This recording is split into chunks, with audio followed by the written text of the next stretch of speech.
د اختر په دې ورځو کې تاسو ولیدل تقریبا د اختر په درې مروز باندې مونږ روانو ثوابه ته په لار باندې چې بری کم ځای کې قتل نو دا نوی کول چې دی سړی ته د مولانا بجلیګر صاحب خبر را مخې ته شي دا سه وته بالکل مخې ته ودرېږي او را یاد شي وته چې لس کاله بعد دا نوی کول چې دی تاسو به د دې حالت ووینئ چې د دې حالت څه دی تاسو که دغه حالت لیدلې وي د اختر په دویم او په دریم او په ډومبۍ ورځ باندې تاسو به حیران شوي وئ په لاره چې به روان هر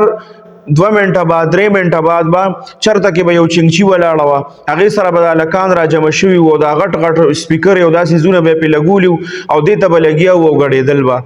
بل چې داسې یو 2-3 منټه به د بیا سفر وکړو بیا به چرته به تیز رفتار ولاړو چرته به سوزکي ولاړو چرته به بل ګاډی ولاړو موټرسایکلې به ولاړې وي نو دا نوي کول چې دی د هلکان دا به ورته را جمع شوي او دا به ورته ګډېدل او چاړو دا څوک حرج نه ګڼي دا ویډیوګانې به ترې کېدې او هغه بیا په سوشل میډیا باندې به ورکولې دا د سره اوس څوک عیب نه ګڼي مخکې خو به خلکو چې ونو په پټه باندې به دا کارونه کول اوس د روډ په غاړه باندې چې ته روانې د روډ په غاړه باندې ټیپونه به یې لګولي او دا سپیکرې به ورسره غټې غټې ته تېنه په لاره باندې تېرېدې هم نشي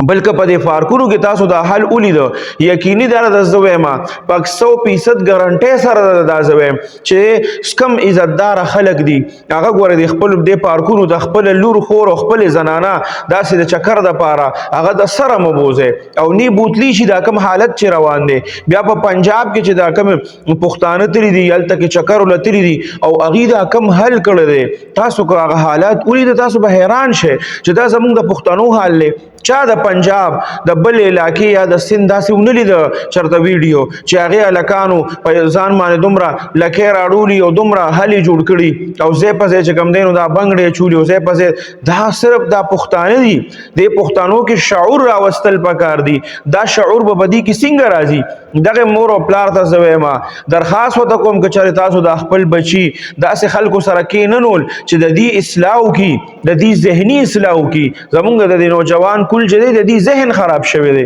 د دې دا ذهن خلکو داسې جوړ کړی دی چې بس تا خپله خوښه ده چې څه کې لار او کوڅه به نه ګورې که په هغې کې زنانه رواني په دې لارو باندې به څومره زنانه څومره عزتداره خلک به روان او ته چې د لارې ته ولاړې او ته 15-20 کسه راټول شوي او تاسو یو غوبل جوړ کړی او بیا ورته خلک هم ولاړي څوک ترنه ویډیوګانې کوي او د هغې نه مزې اخلي نو دا خو هم د چا بچی دی که نه د ده هم تربیت چا کړی دی که نه د ده دا تربیت چا کړی دی دې دغه ځای ته چا ورسو دا پښتانه چې په کم طرف باندې روان دي او په دې اختر کې خاص طور باندې چې دا کم حالو دا خو ما په دې خپلو سترګو ولیده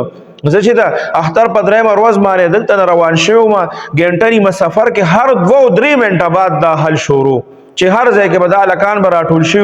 او ما ته داسې خلکو راته ووی چې مفتي صاحب خپلې عزتداره زنانه چې کوم دي به د اختر په ورځو کې که چېرته پلار که رځي یا خپلو رشته دارو که رځي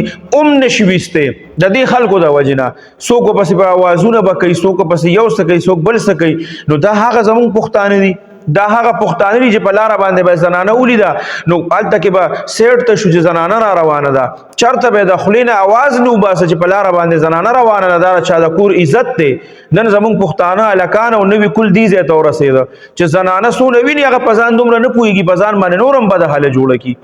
دا د مور او پلار له سوچ پکار دی دا به کوم ځای ته رسي د مور او پلار که د اوس نه سوچ ونه کړه په دې 2025 کې دا زما لیکل ځان سره دا نننی وخت یاد ساتئ 2025 کې دا خبره زه تاسو ته کوم چې 2030 راځي نو تاسو یاد ساتئ ګورئ چې ستاسو